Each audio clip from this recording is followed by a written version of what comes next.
Hello students, in this short video, I will explain about Maxwell-Boltzmann distribution curve. Okay, so Maxwell-Boltzmann distribution curve shows the distribution of molecular energies in a given gas at constant temperature. Okay, when I'm saying constant temperature, there is a reason for that. Okay, in 11th standard, you have studied that kinetic energy of the gaseous system is directly proportional to temperature. When temperature increases, kinetic energy increases. When temperature decreases, kinetic energy is going to decrease. That means kinetic energy is directly proportional to temperature. To understand the Maxwell-Boltzmann distribution, we need to know about the kinetic energies. Okay, so before starting the Maxwell-Boltzmann distribution, take an example. Okay, a gaseous system. In that, there are 1 lakh particles out there. Okay, so all that 1 lakh particle, it is not necessary that all the particles are going to have same velocity. When I'm saying same velocity means I'm saying that kinetic energy is not going to be same. There are each individual particle, they go with this different speeds.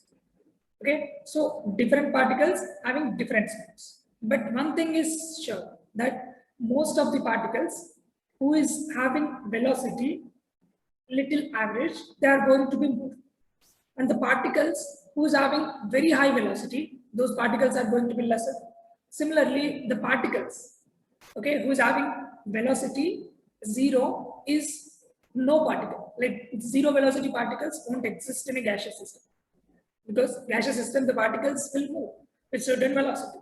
So they must possess certain amount of kinetic energy. That means in terms of kinetic energy, if I want to say, out of that 1 lakh particles, okay, the particles with the velocity 0, that means kinetic energy is 0 number of particles.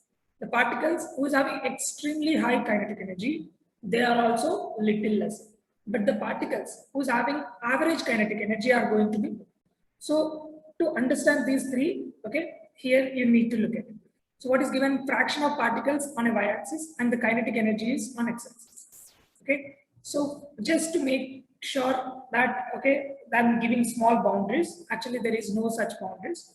Here, the boundary left side, whatever I have drawn here, this is going to be the particles which is having low kinetic energy, and the area under the curve is very low. Okay, and low kinetic energy molecules in a given system are going to be very less, and very high kinetic energy molecules in a given system also very low.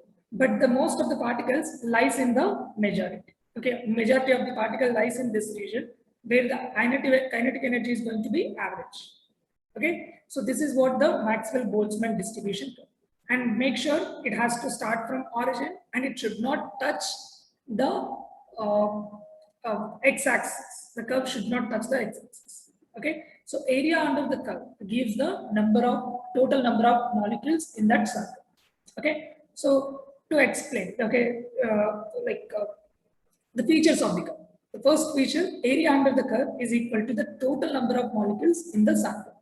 Okay, like 1 lakh particle, which I have given in the beginning of the session. And the curve starts at origin. Okay, see, it is started at the origin. And reason is what? Because it's starting origin. There is no such particle who is having kinetic energy 0. Because there is no particle who is at rest. Right? So that is the reason. Next, only molecules. Okay, only molecules who is having a certain activation energy, certain amount of energy, which is more than the activation energy. Those are the particles only converts into products. Remaining particles stay as a reactants. So in the coming session, I'll explain about activation energy and how it is related. Okay, so now we'll see the temperature relationship in Maxwell-Boltzmann distribution. Okay, so we know that when temperature increases, kinetic energy of the particles are going to increase. Okay, let's say here the Maxwell-Boltzmann distribution curve at temperature T1 is this one.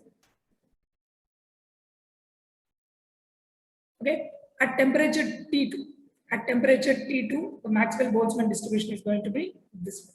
This is temperature T2. And we know that, okay, I've taken a condition where temperature T2 is going to be higher than temperature T1.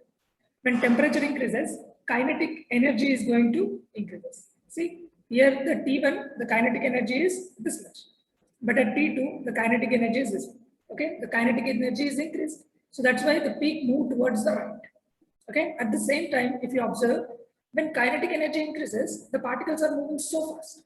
when the particle starts moving so fast, they collide with each other. Due to that, the fraction of particle who is having the new kinetic energy at T2 temperature are going to be less. So that is why the peak went little down. Okay, these are the 2 points which are very important to understand in Maxwell-Boltzmann distribution curve in related to temperature. Okay, one more time I'm repeating. When temperature increases, kinetic energy of the particles are going to increase. Here, T1 is lower temperature, T2 is higher temperature. When temperature is increasing, kinetic energy of that particles are increasing. So here it is T2. Okay, the kinetic energy is more than compared to T1. Next, other point is when kinetic energy is increasing, that is well and good. Okay, and one more thing is happening there. The more kinetic energy, the particles are hitting each other with very, very fast. Due to that, what happens? Their fraction, that means the fraction of particles who is having the new kinetic energy, that means this kinetic energy, are going to be lesser. Right? Obviously, when temperature increases, kinetic energy increases, the particles are moving so fast, it hits with the other particles. So the fraction of particles, such particles are going to decrease. So that's why the peak went down. Okay. So these things are very, very important in IIT JEE mains and advanced. Okay. So they will simply ask you when temperature increases, okay, the Maxwell-Boltzmann distribution curve moves towards right or left.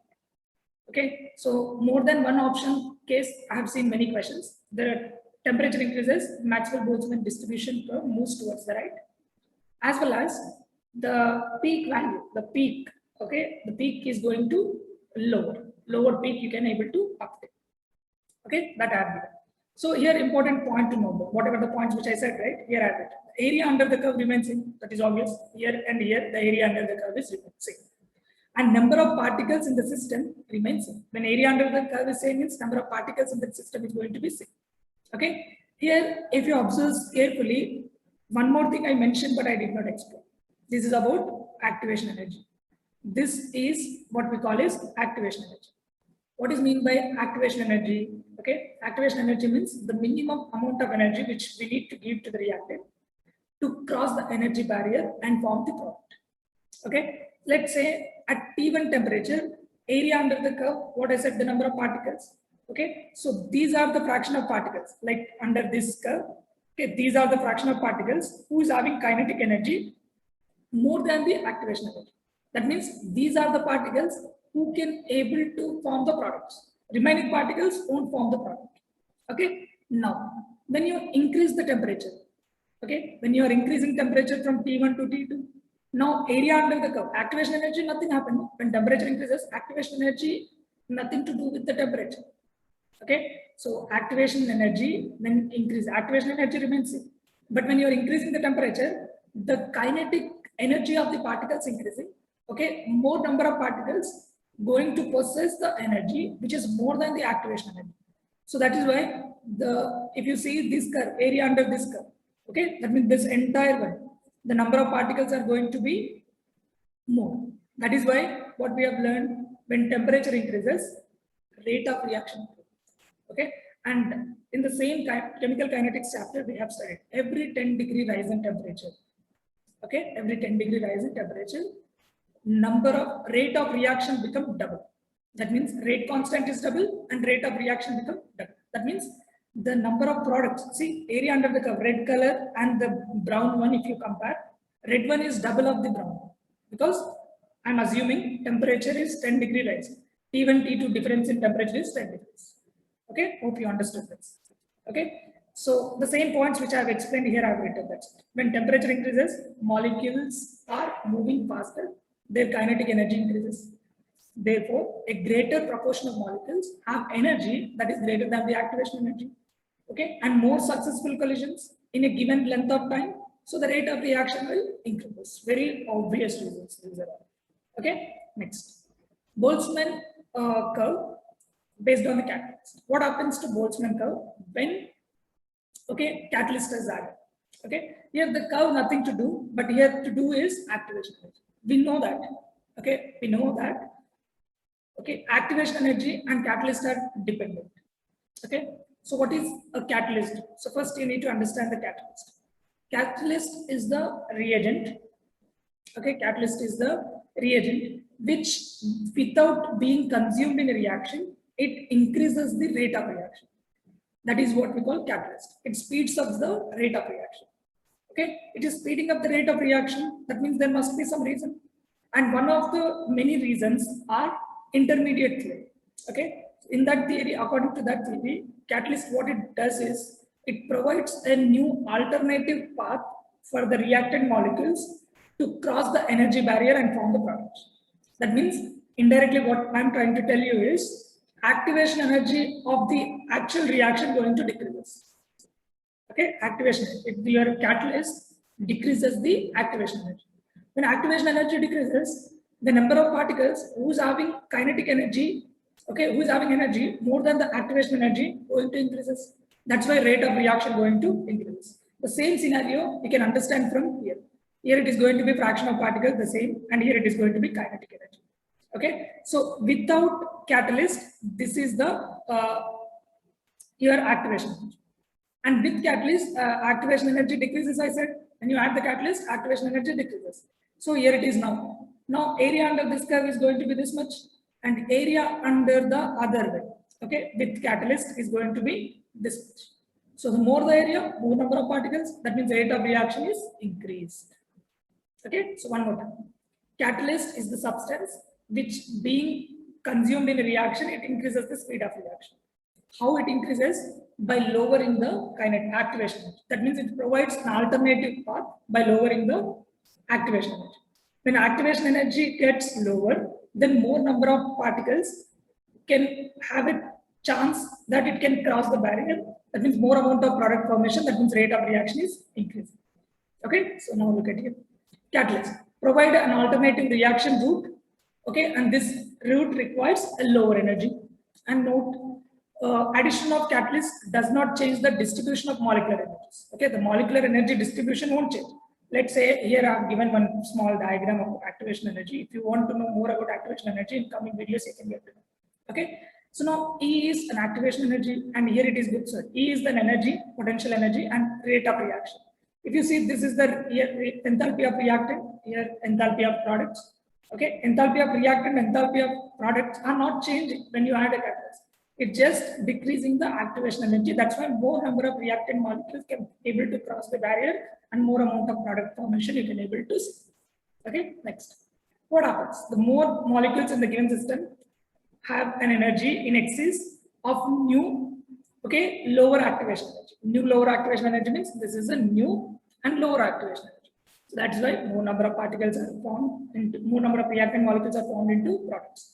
And more successful collisions in a given length of time, rate of reaction is going to increase. So this is all about your Maxwell-Boltzmann distribution curves to understand. Okay, so hope you understood. And in the next video, I will give one example based on the concepts which I taught. Okay, so thank you so much.